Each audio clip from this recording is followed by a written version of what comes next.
The Prussian campaigns 1813. Now, when I film these videos, usually the Prussian campaigns 1813. Now, when I film these videos, first I play the game, then I set it up again, and I show it to you, and I tell you about the scenario.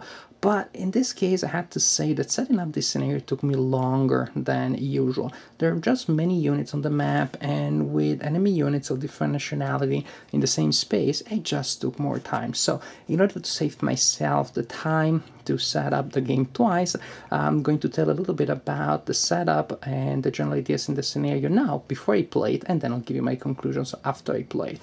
Napoleon starts the game here, and there are enemy units pretty much everywhere on the map.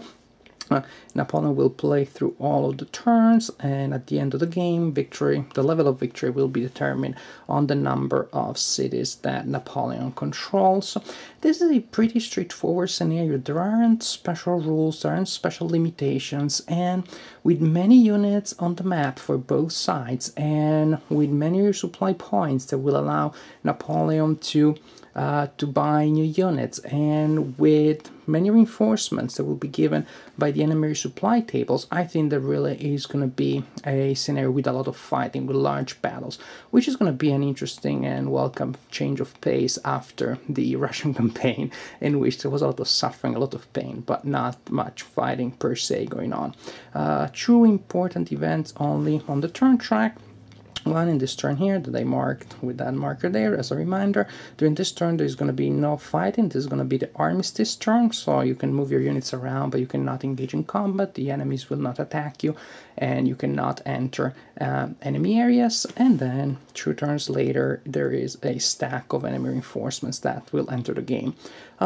This is pretty much all for now, so I'm going to play the game, and then I'm going to tell a little bit more about it. Okay, this is how the board looks at the end of the game. I managed to have control of 3 cities at the end of the game, which is a historical result. Not bad, not the best one that there is, but not the worst one either. And the first thing is I have to take back what I said earlier, that I thought in this scenario Napoleon was going to have supply points, enough, if not a lot. Not at all. Here the fight is very intense, it's very brutal. Napoleon starts losing units pretty early, and units start weak, they're getting weaker and weaker. This is the dead pile of all the French units that were destroyed and couldn't be repurchased. As you can see, it's pretty big.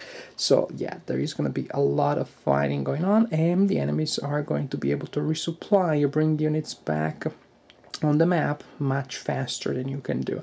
And then also certain cities here started fortifying such a way that towards the middle of the game I realized it was going to be impossible for me to take them. This is an incredibly brutal, violent, gruesome scenarios. It's one intense battle after the other. There are only small, short moments of break. For example, the armistice. I thought that was going to be a good thing. I would have time to reposition and, check my plans and maybe modify my strategy. Yeah, but while I was doing that, my enemies got to resupply much faster than I was doing, and they brought on the map a lot of units. Actually, that turned out to be a challenge, not a good thing.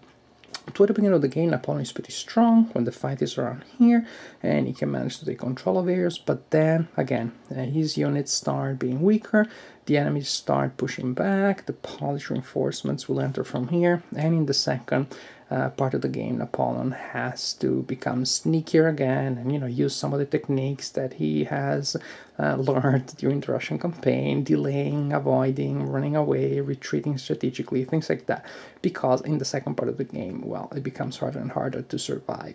Anyways, overall, a very interesting scenario. If you like the combat system in this game, this is the scenario for you, because it is one fight after the other. It is intense fighting, and definitely an interesting change of pace after the Russian campaign, in which it seemed that nobody was around to fight you. Well, not here. Trust me, here the AI makes the enemies very aggressive.